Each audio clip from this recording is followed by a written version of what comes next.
Donc, nous voilà à discuter cette fois-ci de reconnaissance. C'est pour ça que je vous ai reconnu, mais en fait, voilà, c'est ça, tout le truc est là, quoi. C'est faire feu de tout bois. C'est ce que me disait un copain qui me parlait de la reconnaissance de mes compétences, parce que c'est de la reconnaissance dont on va parler, en fait.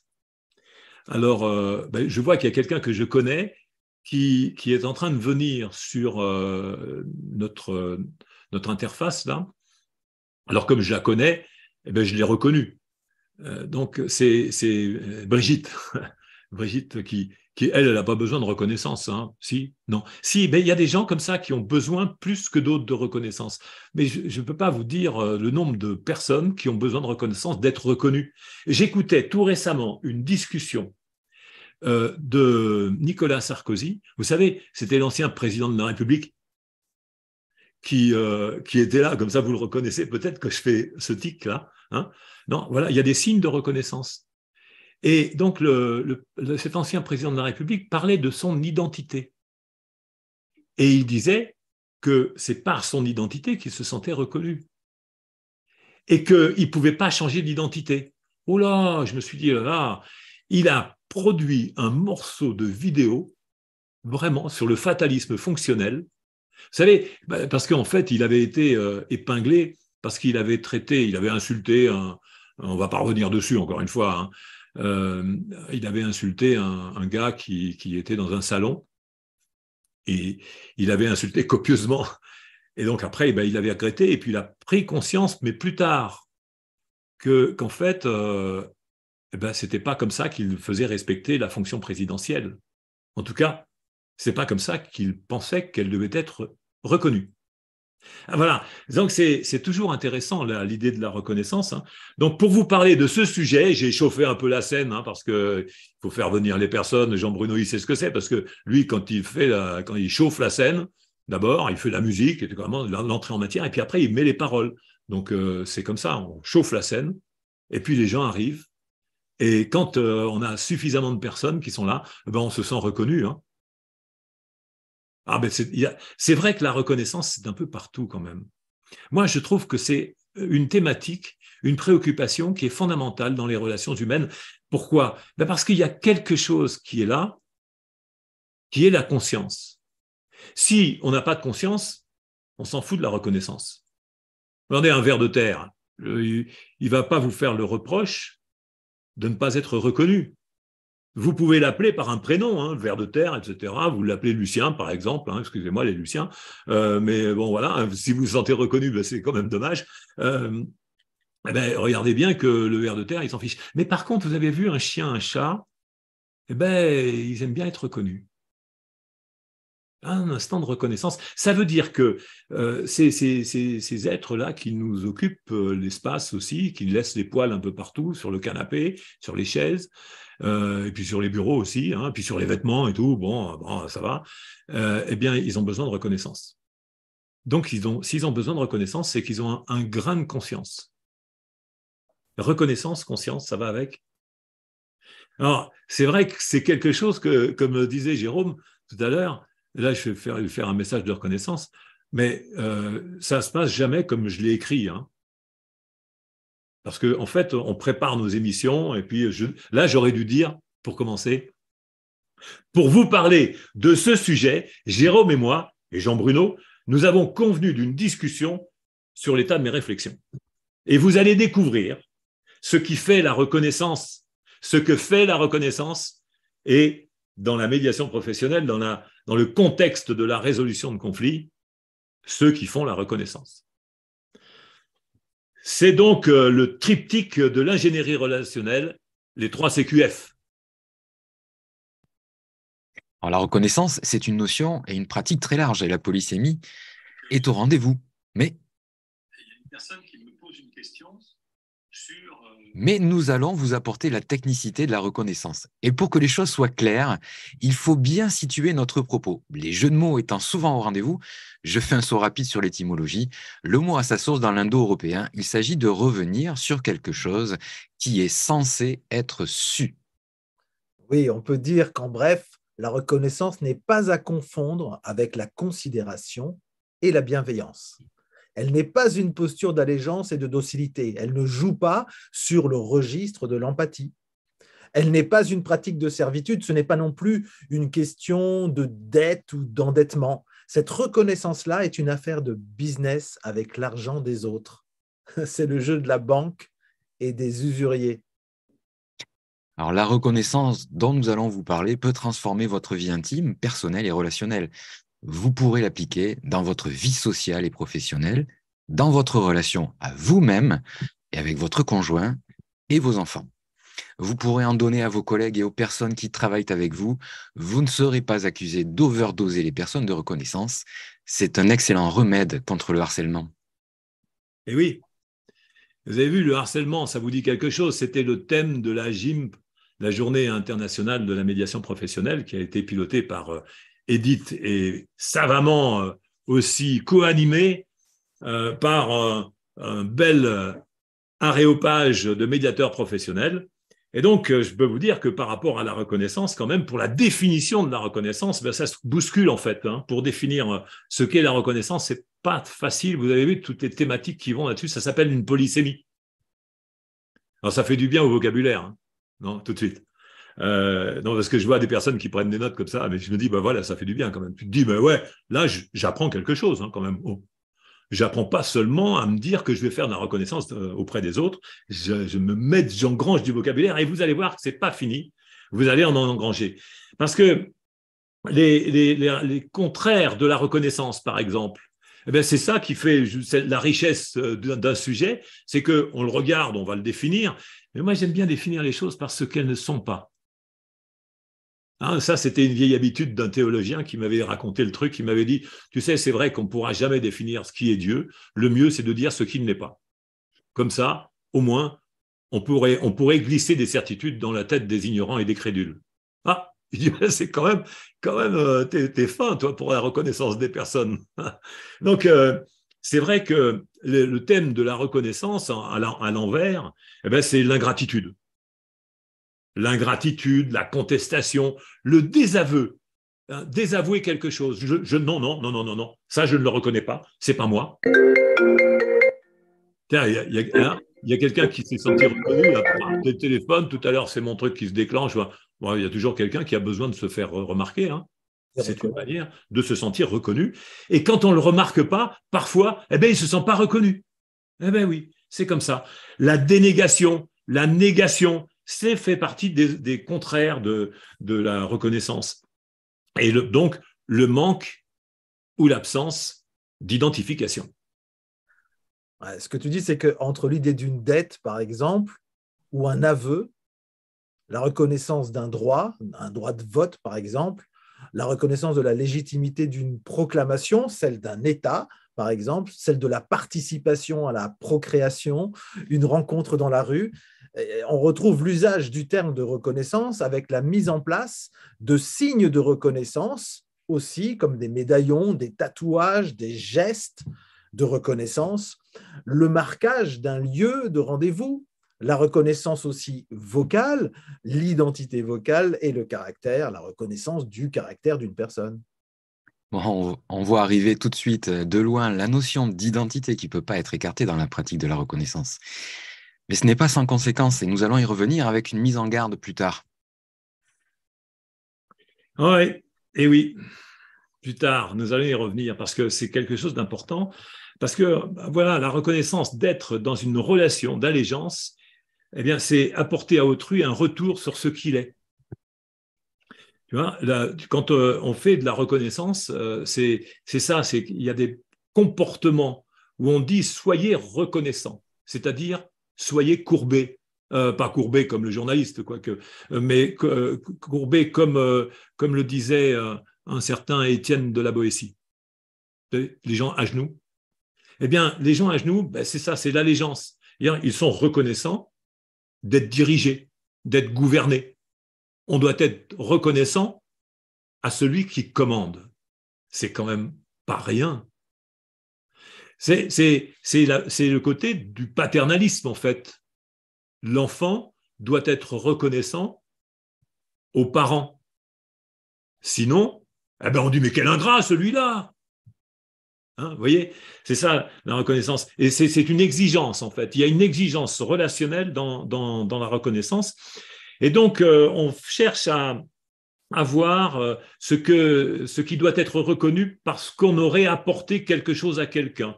On lui aurait apporté quelque chose qu'il n'a pas forcément demandé, d'ailleurs. Hein, si vous y pensez. Il n'a pas forcément demandé, mais on attend d'être reconnu comme ça. On attend d'être reconnu par rapport à des contributions, hein, ou aussi on peut attendre d'être reconnu par rapport à ce qu'on représente. Comme je le disais tout à l'heure, quelqu'un en posture d'autorité, il demande d'être reconnu par rapport à son mandat. Vous voyez, je suis quand même le président de la République. Non, vous m'insultez pas. Hein. Non, c'est qui le patron là? Donc, c'est ça la force. Donc, c'est vrai que le manque de reconnaissance est créateur de frustration. Pourtant, dans cette émission, nous allons vous parler de la dernière notion, la reconnaissance de l'autre en tant qu'il est autre, c'est-à-dire de la reconnaissance de la personne en tant qu'elle est elle-même et différente de tout autre, ne serait-ce qu'en existence et en conscience. Mais nous ferons sans doute, et on a déjà commencé, quelques écarts. Alors, comment pratiquer cette reconnaissance au quotidien, hein? Parce que c'est vrai, on parle, mais on se dit, mais alors, tu vas nous le donner, ton biscuit, ouais, tu vas nous donner la technique. Et il faut d'abord avoir l'état d'esprit pour avoir la technique. C'est vrai, si vous voulez la technique directe qui ne marche pas, vous allez dans une émission à l'américaine. Et vous allez voir, ça ne marche pas, mais c'est populaire. Ça, c'est de la reconnaissance à contrario. C'est un peu désagréable. Mais c'est une manière de reconnaître aussi ce que disent les gens, ce que font les gens. Par exemple, on pourrait parler de différentes techniques et on pourrait reconnaître le développement de ces techniques en les critiquant. C'est une reconnaissance. Alors moi, ce qui m'intéresse ici aussi, et ce qui vous intéresse, bien évidemment, je suppose, ce n'est pas seulement ces aspects de la reconnaissance, c'est incontournable, on doit en parler.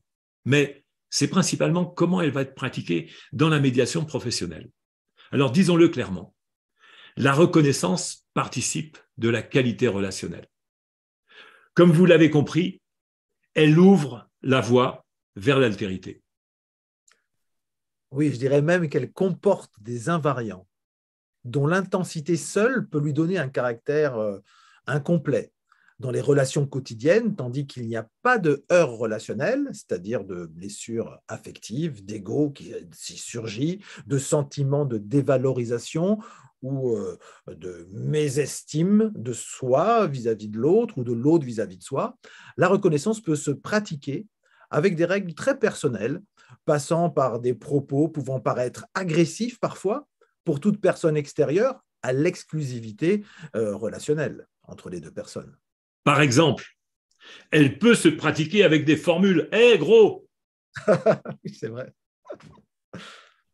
Hé gros, ça, on interpelle des proches comme ça. Moi, dans ma région, hein, mais je sais pas, j'ai remarqué que c'est un petit peu partout. Hé gros, moi, ça m'aurait pas plu. Hein, c'est comme si on m'avait dit Hé l'imbécile là-bas. Ouais. Eh ben, hé con. Eh ben, ça marche aussi. Ça marche aussi. Donc, ça dépend du contexte. Hein. C'est des formules banalisées comme ça. On peut reconnaître quelqu'un et puis sans vexer la personne.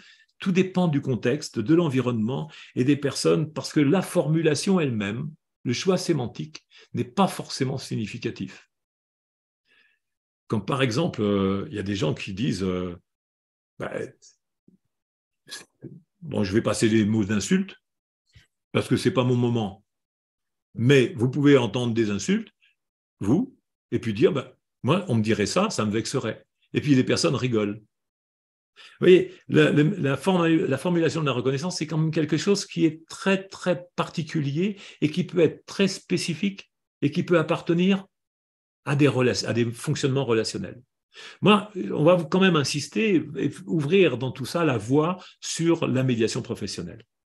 Alors, avant de parler de la médiation professionnelle, c'est vrai que dans la vie courante, la reconnaissance, ça passe par les compliments, les approbations, les soutiens et les remerciements, même si ça prend des formes parfois un peu étonnantes. Eh gros, eh frère, eh con. Eh ben oui, ça aussi, ça peut être de la reconnaissance encore faut-il avoir la relation et le tissage de la relation pour que les personnes se comprennent quand elles disent ça. Et oui, en médiation professionnelle, la reconnaissance passe par une technicité. On est bien d'accord, par une technicité dont le médiateur professionnel est l'orfèvre. C'est lui qui donne le sens des messages souvent non dits. Je dis bien qui donne le sens. C'est lui qui donne le sens aussi aux messages mal dits, voire des messages qui se contredisent dans le contexte de la conduite du processus structuré qui vise la résolution d'un différend. C'est le médiateur qui est l'acteur de la reconnaissance, parce que les parties entre elles, et je vous le dis, et vous le savez peut-être, quand vous êtes en conflit avec quelqu'un, allez faire un message de reconnaissance à la personne, elle va croire que c'est une blague, que c'est une ironie. Donc c'est le médiateur qui est l'acteur de la reconnaissance. Et quand il est en action, le médiateur, quand il accompagne la résolution d'un conflit, il fait des remerciements. Alors il remercie pour la présence et l'implication, la participation. Il remercie aussi pour les prises de parole de chacun des deux qui se livrent et qui donnent les éléments qui vont permettre de résoudre le conflit. Les prises de conscience aussi que chacun peut faire. C'est pas évident, c'est pas facile, il faut savoir les reconnaître. Et le médiateur professionnel restitue les énoncés de légitimité.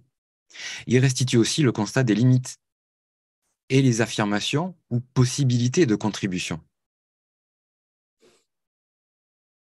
Alors, tout à l'heure, je parlais d'une mise en garde. Oui. Ben la voilà, la mise en garde. Attention à la reconnaissance, du coup, qui enferme dans le fatalisme fonctionnel. La reconnaissance touche à l'identité de la personne. Reconnaître quelqu'un en tant qu'il est lui-même peut conduire à considérer que le fonctionnement d'une personne est ce qui la représente sans qu'elle puisse intervenir dessus. Ça serait vraiment du fatalisme fonctionnel et ça pourrait ne pas l'aider. C'est-à-dire que la reconnaissance d'une légitimité serait liée à la reconnaissance d'une impossibilité d'être autrement ou d'un droit incontestable. La reconnaissance, donc, se définit en médiation professionnelle par la conduite d'une réflexion posturale. Oui, tu veux dire que le principe, c'est que le médiateur, justement professionnel, doit vraiment éviter d'utiliser des propos jugeants par lesquels il aurait interprété des propos sur le plan identitaire de la personne qui est devant lui. Oui, il ne dit pas. C'est bien ce que vous avez fait. Il dit. Vous avez fait cela, ce qui a permis à Monsieur X d'obtenir son résultat, un résultat très bon, et se tournant envers Monsieur X, il en a peut-être été satisfait. C'est fait, conséquence ressentie, une manière d'exprimer de l'information. Il donne du sens à ce qui a été dit précédemment. Il ne fait pas de compliments. Il ne dit pas « vous êtes quelqu'un de gentil ». Il dit « vous avez voulu faire preuve de gentillesse ». Vous percevez bien la différence. Il ne qualifie pas les personnes. Il restitue le sens de ce que la personne a voulu faire. Et s'il est incertain, il dira « vous avez peut-être voulu faire preuve de gentillesse », ce qui laisse la porte ouverte au doute, et la fenêtre aussi d'ailleurs, et ce qui permet de se dire « mais alors, peut-être qu'en fait, en ayant voulu faire preuve de gentillesse, ça a été un échec. Vous avez peut-être voulu faire preuve de gentillesse. » Et quand je dis que le médiateur professionnel ne juge pas, c'est aussi qu'il ne joue pas sur des registres de sarcasme ou d'ironie. Il ne dit pas « mais vous êtes gentil au fond ». Comme si un peu, vous voyez ce que là, vous êtes un peu con, quoi. Ou condescendant. Ou condescendant, voilà, en montant le ton. Donc, c'est toujours délicat, cette manière de s'exprimer, parce que le ton est très important. Il ne dit pas non plus vous êtes bien gentil. C'est le ton qui est important ici, mais c'est aussi la formulation et l'aide à la réflexion que permet la reconnaissance. Par préférence, il va utiliser évidemment des formulations en fait, conséquences ressenties. Tu le parlais de ton, c'est vraiment le ton du constat. Ça doit être un ton neutre pour que les personnes puissent identifier et photographier ce qu'elles viennent de dire, de faire, ou peut-être même le sens émotionnel qu'elles viennent d'émettre. Et donc, le médiateur professionnel doit restituer ce sens au regard des invariants de la reconnaissance que nous avons identifiés. Oui, alors c'est là qu'on va rentrer dans le dur. Là, on va rentrer dans le dur parce que la technique, vous en vouliez, vous la connaissez, ceux qui participent aux formations de médiateurs et qui découvrent aussi avec nous la qualité relationnelle. J'ai pointé le fait qu'il y avait des sentiments de légitimité et on peut affirmer des légitimités. Si on se met du côté de la personne qui est dans cette posture-là, qui demande ou qui exige ou qui a besoin d'être reconnue, alors c'est de la légitimité sur laquelle elle doit être reconnue. Par exemple, son point de vue. Son point de vue, elle a besoin que ce soit reconnu comme étant tout à fait légitime. Pourquoi ? Parce qu'il s'est construit avec l'expérience, avec les pensées, avec l'éducation, avec l'instruction. Et il s'est construit avec cette profonde légitimité de perception du monde. Je regardais ce matin une discussion sur le bouddhisme. Bon, vous savez ce que je pense de toutes les formes religieuses. Mais j'ai trouvé que cette discussion sur le bouddhisme, qui fait remonter une pratique religieuse, une pratique de recherche de sagesse, de posture, hein, et d'être en relation avec le monde, l'univers, d'ailleurs une manière de concevoir le monde. Eh bien, cette représentation, là, les personnes qui y croyaient 6 siècles, 7 siècles ou 8 siècles avant l'ère chrétienne, du côté de l'Inde, bien, ces personnes-là avaient tout à fait le sentiment de légitimité de cette perception. Et il n'y avait rien qui pouvait contredire, à un moment donné, leur perception et la construction qui s'était faite du monde. Vous pouviez arriver et dire, mais non, le monde ne fonctionne pas comme ça. Il fallait quand même avoir des arguments un peu plus puissants que non, le monde ne fonctionne pas comme ça. Donc, il y a le besoin d'abord de reconnaissance de légitimité. Partout. Alors, ça vaut pour tout, hein. Ça vaut pour le point de vue, ça vaut pour les actions, et ça vaut aussi pour les intentions. Donc, c'est ce que l'on a fait, ce que l'on a conçu comme idée, ce que l'on croit ou que l'on considère, et aussi ce que l'on attribue ou ce que l'on s'attribue comme volonté. Vous savez, quand je m'attribue une volonté, un jour, j'avais quelqu'un qui me dit ah, mais moi, c'était tout à fait ce que je voulais, suivre cette formation-là. C'était tout à fait ça. C'était tout à fait ce que je recherchais.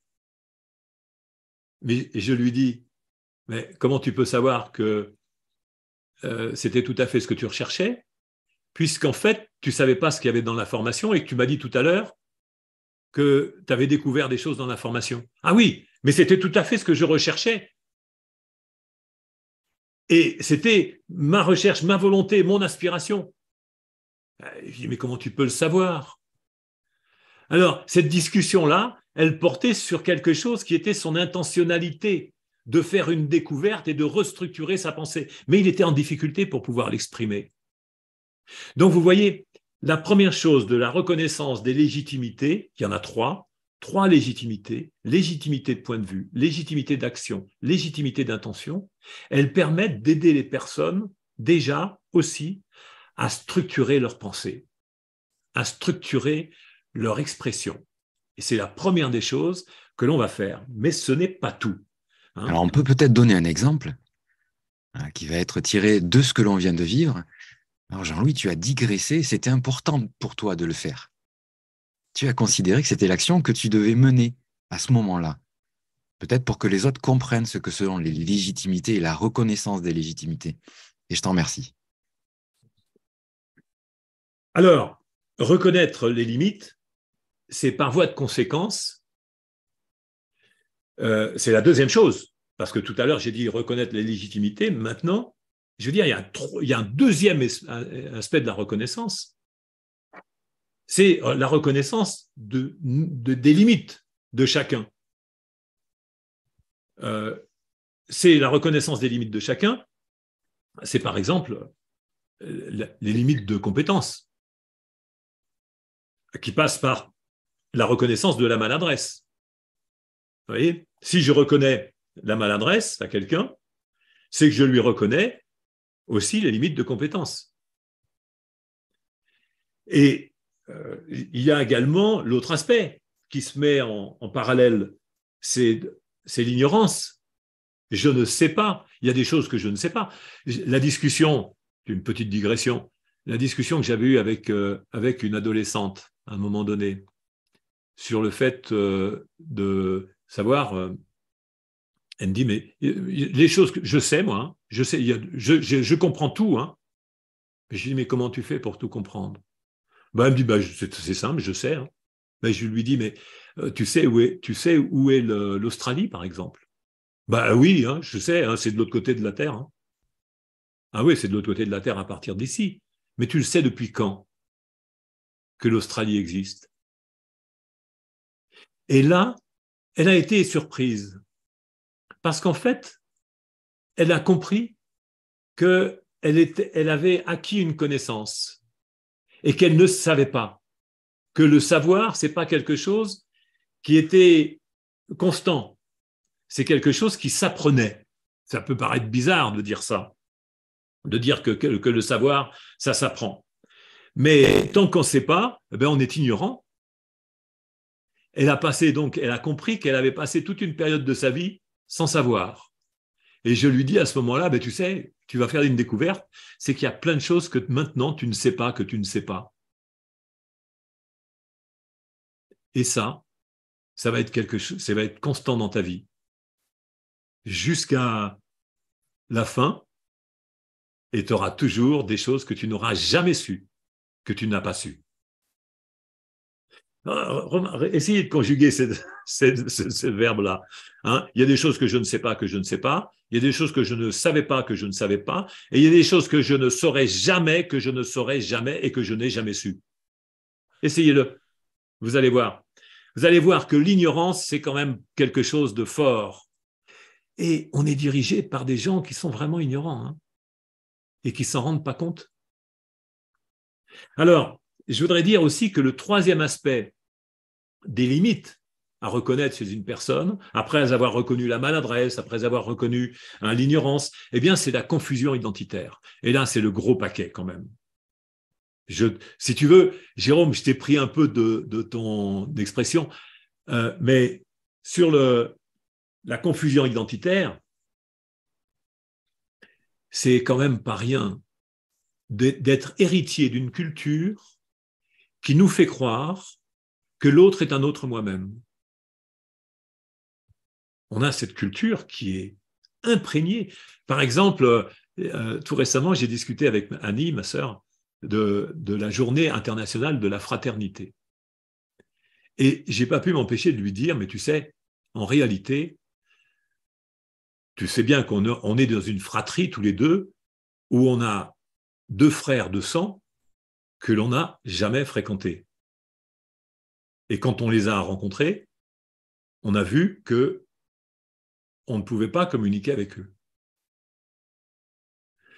Ça, c'est l'autre est un autre moi-même, on est tous frères, c'est le même sens. Ça donne une idée que pour reconnaître l'autre, il faut être dans une relation d'empathie fraternelle. Sinon, on ne le reconnaît pas. Et ça, moi j'appelle ça de la confusion identitaire. Parce que si je me dis que ce que je ressens quand je fais quelque chose, C'est ce que vous devez ressentir. Quand vous faites la même chose, c'est une erreur. Moi, je peux être enthousiaste à faire quelque chose, et vous pouvez avoir un trac monstre pour pouvoir le faire. Et Jean Bruno qui chante super bien, il me dit, mais avec la belle voix que tu as, tu dois pouvoir bien chanter. Je chante comme une casserole. Et je jalouse un peu Jean Bruno, hein, parce que je me dis, mais quand même, j'aimerais bien chanter comme il chante, mais avec ma voix, bien sûr, parce que je ne vais pas échanger sa voix contre la mienne. Mais il a le coup tout de suite des musiques, du ton. C'est ça la reconnaissance. Reconnaître la différence. Il est différent. Il n'y a pas de confusion identitaire. L'autre est un autre lui-même. Mais pourtant, ce qu'on doit reconnaître, c'est justement cette limite où on est embarrassé. On fait de la confusion identitaire. Oui, spontanément, on pense que l'autre doit savoir ce que l'on pense, tout en cherchant à le garder secret. Ah, c'est quand même pas rien, cette manière de penser qui consiste à dire que l'autre est un autre moi-même, il doit savoir ce que je ressens et ce que je pense, sauf quand ça ne m'arrange pas. Eh bien, je vais vous dire qu'en réalité, ce n'est pas comme ça que ça se passe la vie. L'autre est d'un autre lui-même et est un autre lui-même. Il se dédouble facilement. Mais néanmoins, il faut reconnaître les limites de chacun. Les limites dans la capacité à s'identifier lui-même et à ne pas se confondre. Nous sommes tous sujets à cela. Tous sujets à la maladresse, à l'ignorance et à la confusion identitaire. Donc c'est bien cette démarche-là. Je vous ai donné là 2 pistes. Et il y en a une troisième. Et je vais laisser la parole à Jérôme, mais je vais renchérir dessus, avec Jean Bruno aussi, parce que cette troisième conception de la reconnaissance, elle est essentielle. Et je m'en suis rendu compte seulement récemment, alors qu'elle était déjà imbriquée dans les outils de l'ingénierie relationnelle, et que quand on parle de la reconnaissance et qu'on écrit R au cube, on met en puissance, à puissance 3, l'idée de la reconnaissance, et on n'avait que 2 choses à mettre en puissance, en fait. C'est vrai. On avait la légitimité et les limites. Eh bien maintenant, je vais vous dire, il y a quelque chose qui est essentiel, qui doit être reconnu chez chacun. Et de plus en plus, ça, c'est quelque chose qui est 21e siècle. C'est la raison pour laquelle peut-être j'ai eu du mal à pointer l'affaire, alors que c'est une évidence. Une évidence. Mais ce n'était pas si clair que ça pour le conceptualiser. Parce qu'avant, mes grands-parents, vos grands-parents, vous qui êtes peut-être comme moi, des fils ou des enfants d'ouvriers, il y a des personnes qui étaient des gens qui ne sont rien. Hein, ça vous dit quelque chose? Il y a un président de la République qui est quelque chose, lui, qui voit des gens, il leur suffit de traverser la rue pour trouver du boulot, et ils ne sont rien. Donc là, c'est une absence totale de reconnaissance. Mais maintenant, nous, le peuple, nous, les personnes, nous avons besoin d'être reconnus sur quelque chose de cet aspect particulier qui est celui de ce à quoi on contribue et comment on contribue. Parce que nous sommes capables de contribuer. Nous ne sommes plus des soumis. Nous ne sommes plus des gens serviles. Nous avons acquis la capacité de décider pour nous-mêmes et d'apprendre à être libres. Ça, c'est nouveau. C'est nouveau, ça n'existait pas au XVIIe siècle. Je parle en faisant référence aux Lumières. Ça n'existait pas au XXe siècle même. C'était le début, je me souviens, de toutes les formations au management délégatif. Apprendre à déléguer. C'était la découverte que les personnes étaient capables de prendre des initiatives au sein des entreprises et d'être responsables. Apprendre à déléguer. Pas seulement à transmettre du commandement, à transmettre des ordres, mais apprendre à faire confiance. C'est ça, l'idée de la délégation qu'il y avait et qui s'est vraiment plus ouverte encore au XXIe siècle. De notre ère, je veux dire à notre époque, parce que le XXIe siècle n'est pas partout, peu importe. Je ne veux pas faire de la négligence culturelle. Je dirais que seulement, il doit y avoir ce pilier dans la tête de chacun qu'on doit reconnaître ce à quoi les autres contribuent. Parce que nous sommes légitimes à attendre de la reconnaissance de ce à quoi nous pouvons contribuer et nous contribuons. Alors, elle se décline comment vous avez remarqué à chaque fois 3 éléments de la reconnaissance. Elle se décline comment, Jérôme, cette reconnaissance? Mais la reconnaissance des contributions, c'est reconnaître 3 aspects, l'utile, l'esthétique et l'agréable. Alors l'utile, ça paraît évident, hein, c'est en termes de conséquences pertinentes à mon projet ou à ma situation. Vous crevez, votre voiture, votre pneu éclate, vous crevez et vous ne pouvez pas le réparer par vous-même. Quelqu'un s'arrête et vous aide. Il vous a été utile. L'esthétique, c'est en termes de cohérence, de rythme, de symétrie et d'harmonie. Et regardez bien que ce que Jean-Louis a apporté, R au cube, il y a une esthétique dans la construction, presque mathématique. C'est R au cube, et puis à l'intérieur, c'est encore au cube. C'est presque R exposant 27. 3 x 3 x 3, ça fait 27. Donc ça, c'est en termes de cohérence, de rythme, de symétrie et d'harmonie, l'esthétique. Et puis, la contribution, c'est aussi l'agréable. On peut aussi reconnaître que ce que l'autre vous apporte en termes de plaisir sensoriel ou sensitif, de confort ou de bien-être, eh bien, ça vous est agréable. C'est très agréable de partager un moment d'animation, par exemple, avec Jean-Bruno et Jean-Louis. Et ça permet aussi de faire des émissions dans lesquelles peut-être vous aussi, vous vous sentez agréable. Vous vous sentez bien. Oui, et puis c'est vrai que c'est esthétique aussi, ces 3 petits carrés, et puis ça correspond à beaucoup de choses, cette émission. Et donc, du coup, on retrouve le sens de la règle dans l'esthétisme, avec cette émission qui est préparée, avec les prises de parole qui sont comme ça, rythmées. On est dans l'esthétique, et j'espère qu'elle vous est utile. Tous ces éléments de contribution sont présents et doivent être présents dans l'énonciation et l'annonciation que vous allez porter dans vos messages FCR. Cependant, dans le FCR initial, il n'y avait pas l'esthétique et l'énoncé de l'agréable.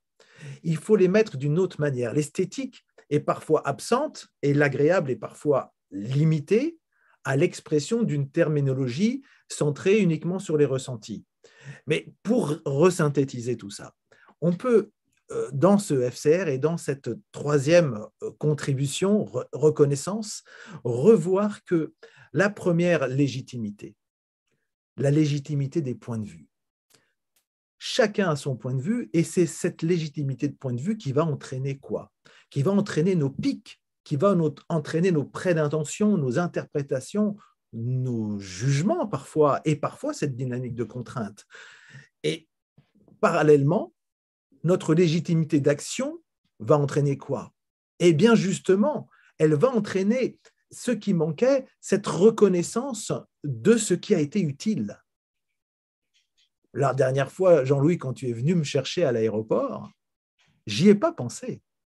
Mais j'aurais dû te dire, waouh, c'est quand même vachement utile que tu viennes me chercher, et puis c'est très agréable aussi. Et en plus, je reconnais que tu t'es très bien habillé pour l'occasion, bravo et merci. Et donc voilà, cette reconnaissance vient de l'action, reconnaissance de la contribution. Ensuite, bien sûr, les limites de la reconnaissance des bonnes intentions, qui sont la maladresse, qui sont l'ignorance et la confusion identitaire, eh ben, on va les retrouver dans notre SHE, on va les retrouver dans nos attentes, dans nos satisfactions, notre recherche de satisfaction. On va le retrouver aussi dans notre équilibre relationnel, cette confusion identitaire avec l'autre. Et on va le retrouver, bien sûr, dans l'harmonie, qui correspond aussi à nos règles de bien se ressentir avec le monde en nous. Donc, c'est intéressant de revoir nos FCR avec cette troisième reconnaissance, celle des contributions. Merci beaucoup, Jean-Louis, de l'avoir identifié. Alors, je voudrais revenir sur quelque chose avant que Jérôme prenne la parole. J'aimerais revenir sur ce que tu as pris comme exemple de l'aéroport.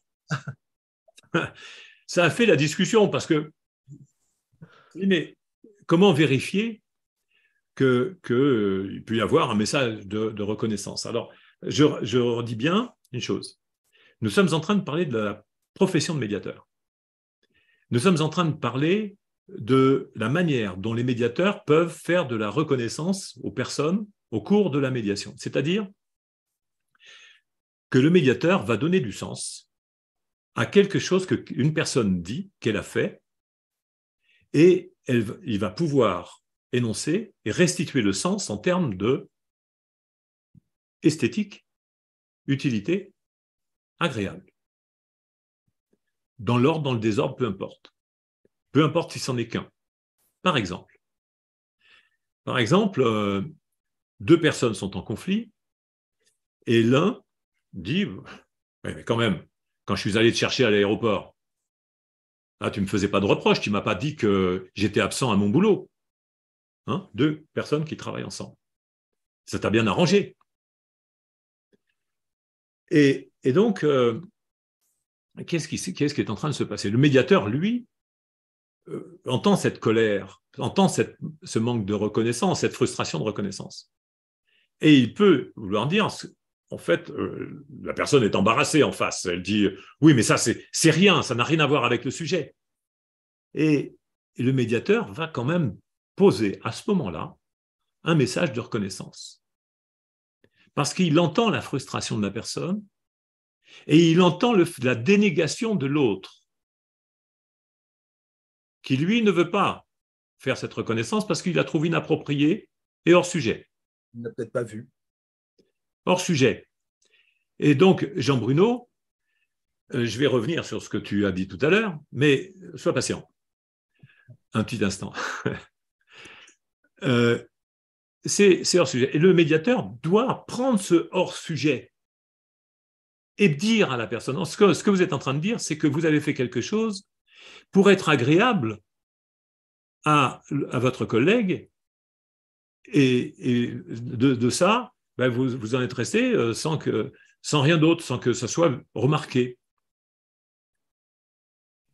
Et oui, pendant ce temps, tandis que le médiateur prend ce temps-là pour être acteur de la reconnaissance, hein, vous m'avez bien suivi tout à l'heure, c'est ce que j'ai dit, le médiateur est acteur de la reconnaissance. Eh bien, lorsqu'il fait cet acte de reconnaissance, en restituant le sens d'une action en termes d'agréable, il permet à l'autre personne de passer un moment de réflexion, de pause. Il met sur pause l'agressivité, il met sur pause l'adversité, et il peut dire, puisqu'il a les clés, lui, de la reconnaissance, il peut dire, en fait, ce que vous êtes en train de dire, monsieur, madame, peu importe, ce que vous êtes en train de dire, c'est que vous avez voulu être agréable en allant chercher cette personne, enfin votre collègue, à l'aéroport, et même l'utilité de ce déplacement n'a pas été reconnue.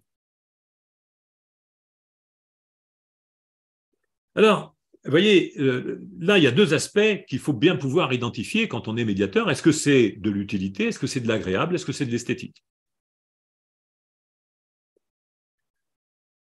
C'est vrai que ça demande une petite réflexion. Ça demande un temps de pause pour que vous, médiateur, vous sachiez transmettre cette idée-là et que vous sachiez mettre en œuvre cette reconnaissance qui peut être juste ponctuelle. Ce n'est pas la peine de dire fait, conséquence, ressenti, comme on a dit souvent.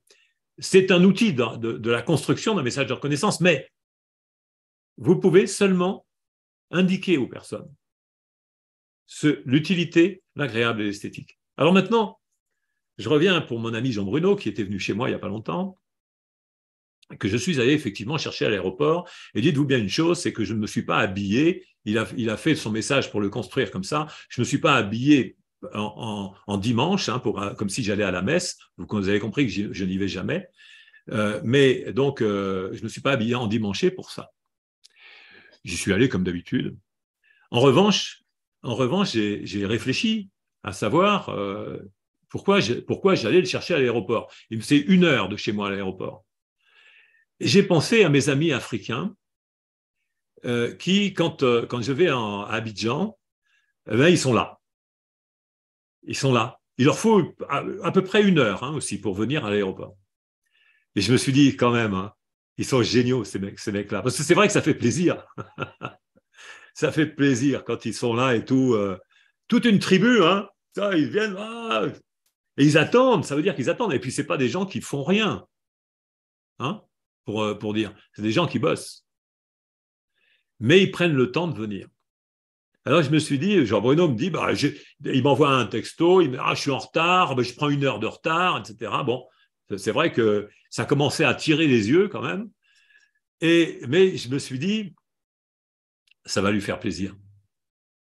Et ça va me faire plaisir, ça fait un moment que je ne l'ai pas vu, ça fait un moment qu'on parle de ça. Donc, je n'ai pas mis du tout l'utilité en premier. En premier, pour moi, c'était l'agréable. C'est pour lui faire plaisir et pour me faire plaisir que je suis allé là-bas. Mais d'abord, je le dis, d'abord pour lui faire plaisir. Parce que pour moi, il y avait quand même une conséquence, c'était que j'allais avoir 2 heures de transport. Donc, pour l'utile, j'avais une solution. Je lui ai envoyé un taxi. Pour l'utile, oui. Donc, c'est pas pour l'esthétique, tu repasseras. Mais et ça, c'est important, qu'en tant que médiateur professionnel, vous puissiez vous dire quelle est la nature de l'information que j'ai. Est-ce que cette information est faite? Parce que c'est la même information. Jean Bruno vous a bien construit le message. C'est la même information. Mais seulement, c'est lui qui le voit comme ça, parce que pour lui, c'était pratique que je vienne le chercher. Et agréable aussi. Et agréable aussi, mais comme tu l'as bien dit, secondairement placé. Or, pour moi, c'est ça. Donc, pour le médiateur, le message de reconnaissance doit commencer par l'agréable. Quand c'est l'agréable qui est en premier, vérifiez bien ce dont il s'agit. Parce que la discorde, elle peut venir de ça. Elle peut venir de la perception d'une action qui était faite pour être agréable et qui a été à peine utile. Ou pas du tout utile. Ou peut-être contre-productive. Donc c'est ça qu'il va falloir que vous sachiez faire comme discernement, parce que c'est là où vous aurez de la force avec cet outil. Donc ce que je vous apporte sur l'idée de la contribution, et Jean-Bruno me fait un message en disant « Ouais, super, c'est vrai ». C'est vrai que cette modélisation va plus loin que la simple idée de on fait un message à l'arrache. Je lisais ce matin un bouquin sur la résolution des conflits et je me disais, je ne vais pas en parler. Parce que quand j'ai regardé la table des matières, il n'y avait rien sur la reconnaissance. Et je me suis dit, un théoricien de poubelle. Alors, bien sûr, je vais pas dire qui est ce théoricien. Je le dirai un jour, hein, parce que j'ai une mauvaise langue. Mais pas aujourd'hui. Parce que c'est trop frais, la lecture est trop fraîche. Et vraiment, ça m'a agacé de lire le contenu du bouquin. Il y en a un autre qui m'a navré, hein, sur la négociation.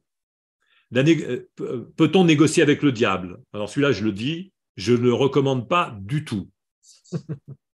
Ça m'a déçu parce que c'est un bouquin qui est un bouquin d'allégeance à l'autorité politique en place, qui est violemment critique. Enfin, quand je dis violemment, avec tous les effets de rhétorique de la communication non violente. Mais c'est absolument... Ça aussi, c'est des messages de reconnaissance quand même que de critiquer quelqu'un. Il a pris son temps pour travailler. Mais est-ce que ça a été utile? Si la contre-productivité est utile, oui, c'est utile. Est-ce que c'est agréable? Non. Est-ce que c'est esthétique? Même pas. Pourtant, il a trouvé un éditeur. Pourquoi? Parce que le titre est bon, non? Peut-on négocier avec le diable? Quel monde de crédulité, dans quel monde de crédulité vit-on pour pouvoir s'appuyer sur la croyance et vendre des bouquins? Ça, c'est bien. Alors, voilà, ce que je souhaitais vous apporter, c'est ça. Et donc, on peut avancer encore sur ce sujet-là pour vous dire, par exemple, la reconnaissance, quand on peut reconnaître quelqu'un, comme je le disais, à contrario, comme je l'ai fait tout à l'heure. Alors, ça peut paraître étonnant, mais reconnaître quelqu'un à contrario, c'est reconnaître quelqu'un qui me contrarie. Je peux très bien me dire, bah, tu me contraries, dégage, je ne te parle pas. Ça vous est jamais arrivé? Quelqu'un fait quelque chose, ça vous déplaît? Vous ne prenez pas la personne en considération. Mais si c'est une personne avec qui vous vivez habituellement, peut-être une personne que vous aimez, habituellement, hein, ben, aujourd'hui, non. Pourquoi? Parce qu'elle vous contrarie. Vous allez peut-être lui dire. Si vous ne lui dites pas, eh bien, vous ne faites pas de reconnaissance. Et vous desservez votre relation. Il est important de reconnaître les personnes qui vous contrarient. Si jamais vous bossez avec elles. Si vous restez dans le non-dit, c'est contraire à la reconnaissance. Donc, je dis bien, la reconnaissance, c'est pas seulement reconnaître une personne pour ce qu'elle apporte. C'est aussi ne pas ignorer quand elle ne vous apporte pas ou qu'elle vous apporte quelque chose qui est contraire à ce que vous attendez. Donc, c'est savoir énoncer des propos négatifs.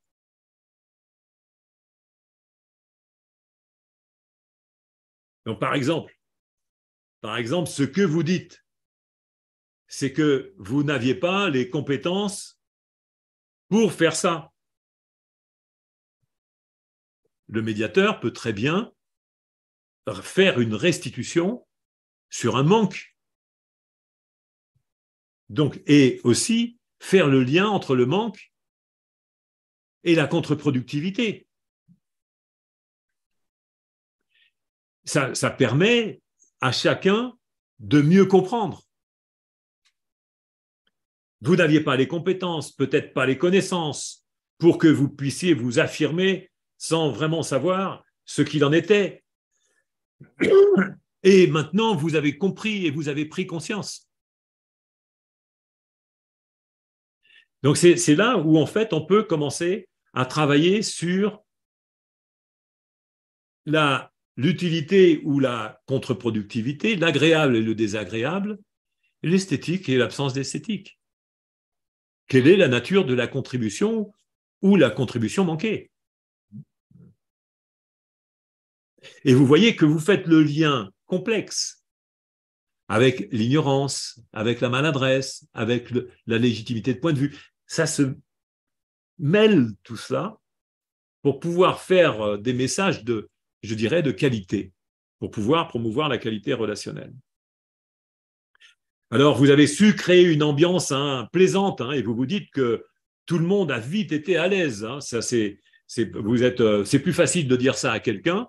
Vous avez su créer une ambiance vraiment plaisante et vous vous dites que tout le monde a vite été à l'aise. Ça, c'est un message facile à faire.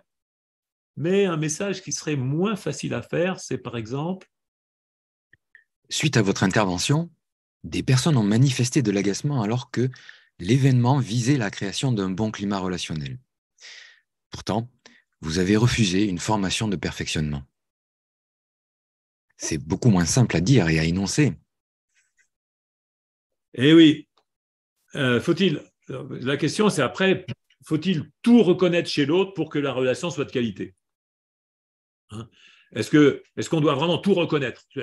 Est-ce qu'on doit mettre tous les éléments de la reconnaissance pour qu'on ait une bonne relation avec quelqu'un? Ça, c'est une question. C'est une question qui m'a été posée antérieurement.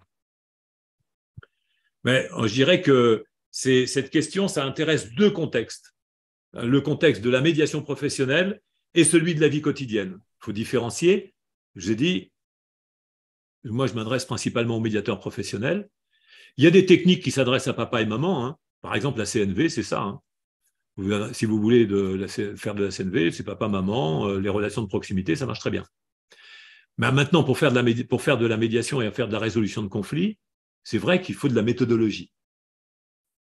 Et peut-être que le médiateur n'a pas besoin de s'assurer que la reconnaissance coche toutes les cases pour qu'une entente satisfaisante soit assurée dans la perspective de la définition d'un nouveau projet relationnel. Ou est-ce qu'il faut qu'il pratique la reconnaissance sur toutes les entités qu'on a définies maintenant?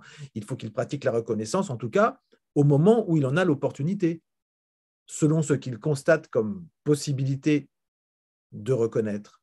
Dans les synthèses dont il ponctue ses entretiens, ses réunions, il peut réunir les éléments qui vont permettre aux personnes de faire évoluer leurs positions respectives, tout simplement en identifiant tous ces aspects. Alors, on en est sans doute dans toutes les médiations.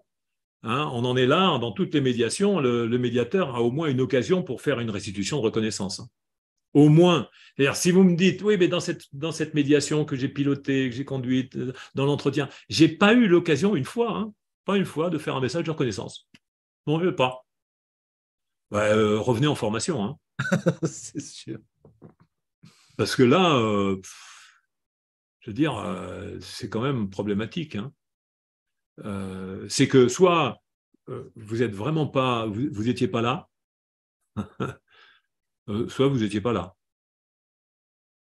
Enfin, il faut vraiment travailler ça. C'est vraiment un travail fin. C'est peut-être le plus difficile. Je dirais, à chaque fois que je rencontre une technique, je dirais l'haltérocentrage, c'est peut-être la plus difficile. La reconnaissance, non, c'est peut-être ça la plus difficile. Finalement, tu vois, on n'est pas formé à l'école, dans les écoles, les petites écoles, même les grandes. Ça se verrait, sinon. On aurait des politiciens intelligents.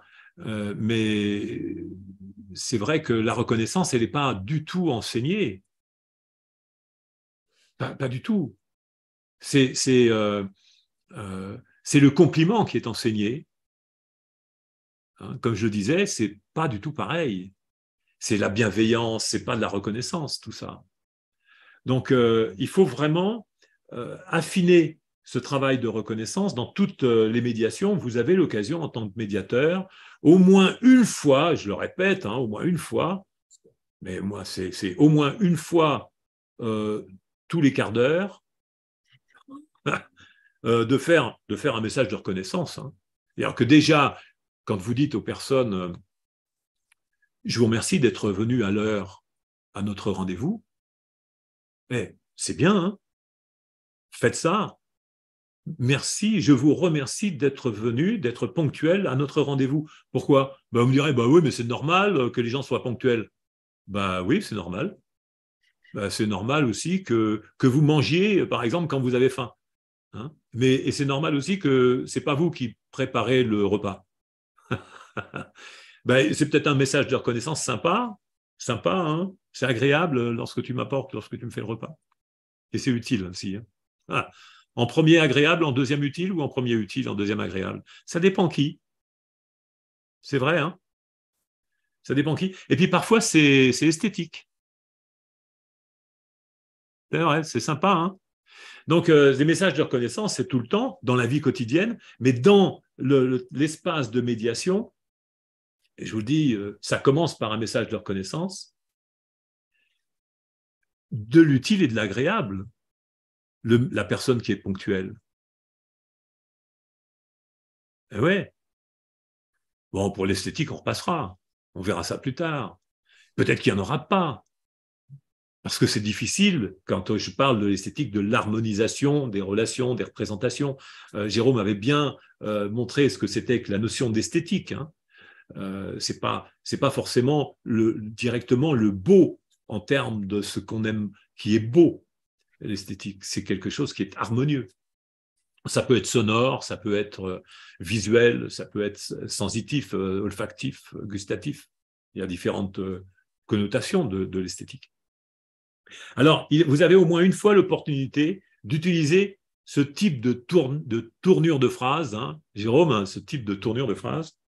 Oui, alors il y en a plusieurs. On peut très bien identifier, par exemple, aujourd'hui, vous êtes très, très antagoniste. Vous êtes dans des relations hostiles, vous êtes en grand désaccord. Et ce que vous dites, c'est qu'à un moment donné, monsieur en face vous a permis, vous a donné la possibilité, vous a apporté, a contribué. Et ça, quelle que soit la situation, quel que soit le conflit que vous accompagnez dans la résolution, vous avez l'opportunité de le dire à un moment. N'oubliez pas qu'en tant que médiateur, et en tant que médiateur professionnel surtout, la reconnaissance va très bien avec la crudité des expressions. Souvent, les médiateurs ont des difficultés à assumer ces propos-là.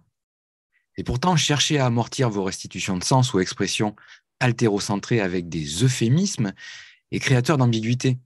Et ça ouvre la voie au sentiment de prise de parti. Si vous n'êtes pas à l'aise avec ces messages de reconnaissance qui peuvent paraître crus, mais logiques, vous entrez dans les prédintentions possibles. Vous entrez dans la prise de parti possible. Soyez cru, mais logique. Et c'est vrai que dans la vie quotidienne, cette méthodologie proposée ici peut permettre à des personnes de comprendre pourquoi leur relation ne leur semble pas satisfaisante. Et il est possible que l'une des personnes ne se sente pas reconnue. Et cette insatisfaction peut être relative à ce qu'elle estime qu'elle est ou ce qu'elle estime apporter dans la relation qui n'est pas reconnue.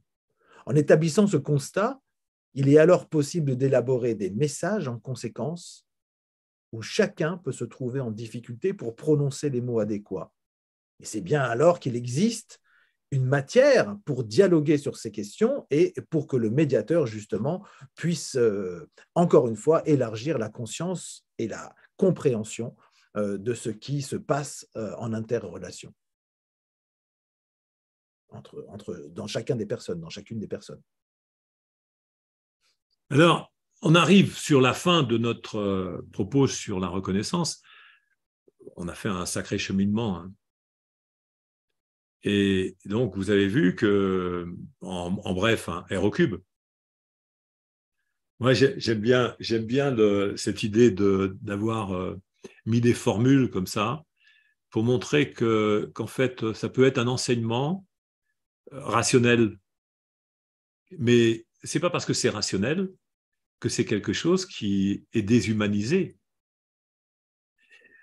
J'ai toujours trouvé impropre l'idée que l'informatique puisse déshumaniser nos relations.